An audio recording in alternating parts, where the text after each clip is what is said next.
Study के बारे में, और हम आपको टिप्स देंगे जिससे आप बहुत ही इफेक्टिवली स्टडी कर सकते हैं और maximum output with minimum input ले सकते हैं।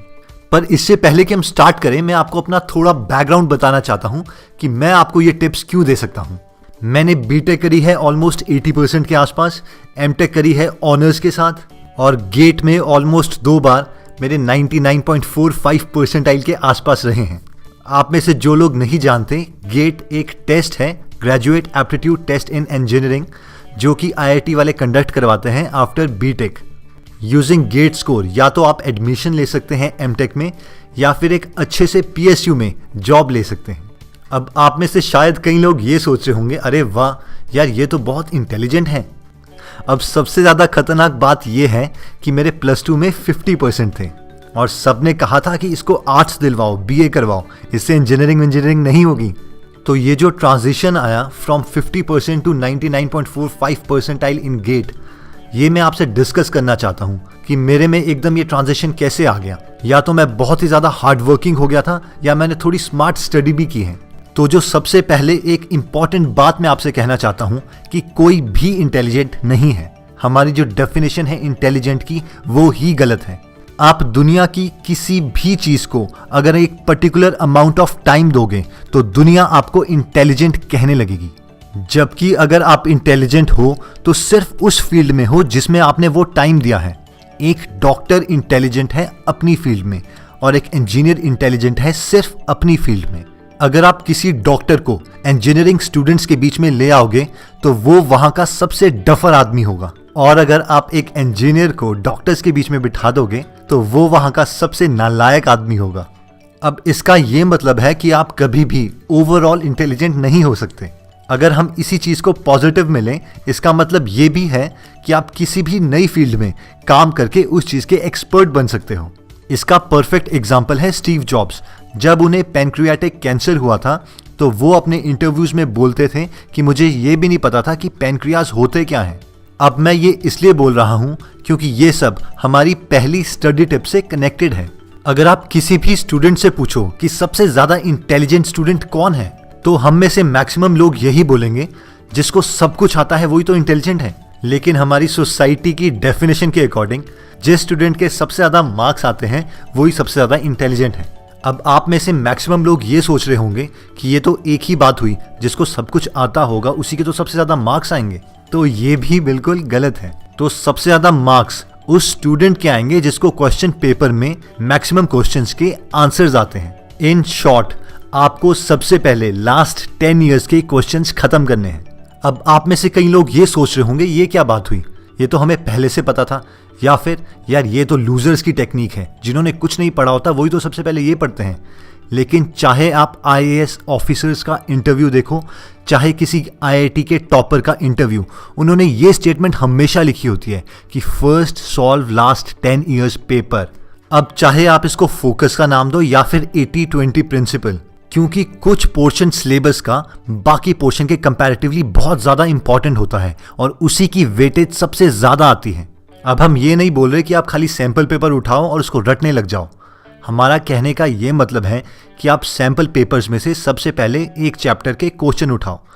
उस क्वेश्चन से रिलेटेड जितना कॉन्सेप्ट आपको पढ़ना है, सिर्फ वही कॉन्सेप्ट पढ़ो। अगर वो इंग्लिश का पेपर है तो सिर्फ उतनी स्टोरी, नेक्स्ट क्वेश्चन उसी चैप्टर का और फिर उससे रिलेटेड कॉन्सेप्ट, बस।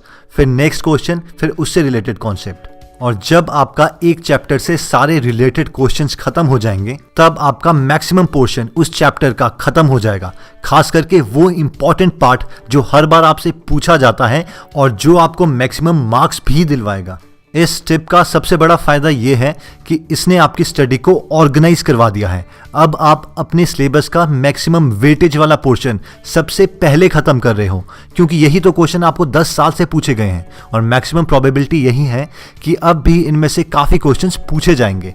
इस कॉन्सेप्ट को आप समझ सकते हो डिश मेकिंग से। मान लीजिए आपको एक केक बनाना है, तो सबसे पहले आपको उसके मेन इंग्रेडिएंट्स तैयार करने पड़ेंगे, जैसे कि उसका बेस और फिर उसके ऊपर क्रीम की लेयर। अगर आप उसकी टॉपिंग्स पे कंसंट्रेट करोगे, यार चेरी लेके आनी है या ड्राई फ्रूट्स लेके आने हैं, और बेस पे कंसंट्रेट बिल्कुल नहीं करोगे, तो आपका केक कभी भी तैयार नहीं होगा।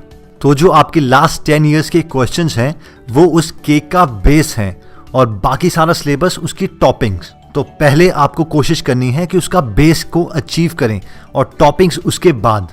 और अगर आपके लास्ट 10 ईयर क्वेश्चंस खत्म हो गए हैं और आप मेहनत करना चाहते हैं, उसके बाद आप बाकी सिलेबस कवर कर सकते हैं। इससे आपके ज़्यादा मार्क्स भी आएंगे और एटलीस्ट अगर बीच में आपके पास टाइम कम भी रह गया तो उसका आपने मेन पोर्शन तो वैसे भी खत्म कर ही दिया है। जो नेक्स्ट सबसे ज़्यादा इंपॉर्टेंट टिप है वो है कैटेगराइज कैटेगराइज कैटेगराइज, यानी आपको सेम टाइप के क्वेश्चंस एक तरफ रखने हैं। इसके लिए हम एग्जाम्पल ले लेते हैं, जैसे कि मान लीजिए आपके पास सब्जेक्ट है मैथमेटिक्स। अगर आप ध्यान से एक चैप्टर को देखें तो मैक्सिमम से मैक्सिमम आपके एक चैप्टर में 20 कॉन्सेप्ट से ज़्यादा नहीं होंगे। तो आपको वो 20 कॉन्सेप्ट्स हर चैप्टर के स्टार्टिंग में लिख लेने हैं एज अ नोट, और उन सेम 20 कॉन्सेप्ट्स के ऊपर 20 से 25 क्वेश्चंस ही सॉल्व करने हैं, ना कि 100 या 1000 क्वेश्चंस। और अगर आपके पास ज़्यादा टाइम है तो भी उन्हीं 20 क्वेश्चंस को बार बार सॉल्व करना है।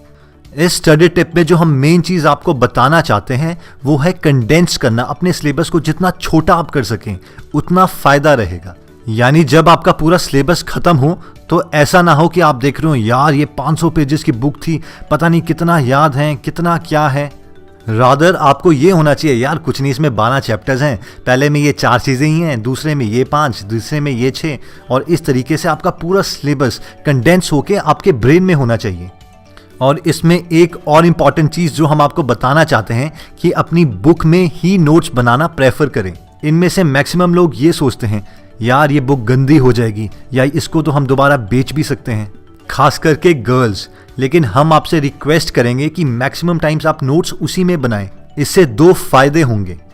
पहला, जब आप काफ़ी दिनों के बाद उन बुक्स को खोलोगे तो आप थोड़े मोटिवेटेड फील करोगे, चलो यार कुछ तो पढ़ा है, बेशक आपको उनमें से मैक्सिमम पोर्शन याद भी ना आ रहा हो। दूसरा, आपके नोट्स गुम होने का डर भी कम रहता है और साथ ही साथ आपका पूरा सिलेबस एक तरह से कंडेंस्ड रहता है। मान लीजिए आपने पहले क्वेश्चन में लिखा है कि ये ऑलमोस्ट सिमिलर है 8th क्वेश्चन के साथ, और वैसे ही 9th क्वेश्चन सिमिलर है 15th के साथ, तो आप अपने सिलेबस को कंडेंस कर रहे हो और वो सारा का सारा अवेलेबल उसी बुक में है। इसी तरह से मैथ्स के अलावा कोई भी सब्जेक्ट हो उसे कंडेंस किया जा सकता है। बेशक अभी आपको लग रहा हो कि नहीं यार ये वाला सब्जेक्ट नहीं किया जा सकता, लेकिन अभी तक आपको वो तरीका नहीं आया है शायद, लेकिन हर सब्जेक्ट को बहुत ज़्यादा कंडेंस किया जा सकता है। और फाइनली दोस्तों आता है टेंशन। इसे कैसे रिलीज किया जाए, क्योंकि फाइनली कोई भी चीज़ दुनिया में माइंड गेम है, तो आप अपने माइंड को कैसे कंट्रोल में रख सकते हैं। तो पूरी प्रेपरेशन के दौरान 2 टाइम आपके साथ ज़रूर आएंगे। पहला, जब आपको बहुत टेंशन हो रही होगी, खास करके एग्ज़ाम्स के दौरान या एग्ज़ाम से जस्ट पहले, और दूसरा जब आपको बिल्कुल टेंशन नहीं हो रही होगी, यानी कि जब आपके एग्ज़ाम्स के लिए अभी 6 या 7 महीने हैं। तो दोस्तों कंपटीशन तो हमारा सिर्फ हमारे साथ ही होता है, हमें खुद से कैसे काम करवाना है ये एक स्ट्रैटेजी की तरह ही है। तो इसके लिए जो स्ट्रैटेजी मैं यूज़ करता था वो ये था कि जब मैं बहुत ज़्यादा रिलैक्स होता था, यानी मेरे एग्ज़ाम के लिए अभी काफ़ी सारे दिन बचे हैं, तो मैं अपने को ज़बरदस्ती टेंशन दिलवाता था, बार बार ये थॉट्स ला के यार इस तरीके से तो मैं अपनी लाइफ में कुछ भी नहीं कर पाऊंगा, वो +2 वाली चीज़ दोबारा से रिपीट हो जाएगी, मैं अपना कोई भी ड्रीम अचीव नहीं कर पाऊंगा और ऐसे ही एक यूजलेस आदमी की तरह मर जाऊंगा। और इसी तरीके से जब एग्ज़ाम्स का टाइम आता था और मुझे बहुत ज़्यादा टेंशन होने लगती थी, तो अब मुझे पता था कि मुझे अपनी टेंशन रिलीज़ करनी है। तो मैं अपने दिमाग में दूसरे तरीके के थॉट्स लाने की कोशिश करता था। यार ऐसी की तैसी देखा जाएगा जो होगा, इस कुलदीप ने भी कौन सा बड़ा तीर मार दिया इतनी सारी परसेंटेज लाके, और कोई बहुत अच्छा सा सॉन्ग सुनने लग जाता जिससे मेरा दिमाग रिलैक्स हो जाए। और जब मुझे लगता कि मैं कुछ ज़्यादा ही रिलैक्स हो रहा हूँ, फिर से मैं दूसरे थॉट्स लाने लग जाता और फिर काम करने लग जाता। फाइनली इसका ये मतलब है कि हमें खुद से काम करवाना है, कभी टेंशन लाके कभी टेंशन रिलीज़ करके, और हम कभी एक स्टेट में नहीं रह सकते। हमें ये बैलेंसिंग गेम खेलते रहनी पड़ेगी ताकि हम खुद से काम करवा पाएँ और मैक्सिमम से मैक्सिमम स्कोर ला पाएँ। और एक बार एग्ज़ाम हो गया तो हम कुछ नहीं कर सकते, फिर दोबारा से हमें अपनी टेंशन रिलीज़ कर देनी है।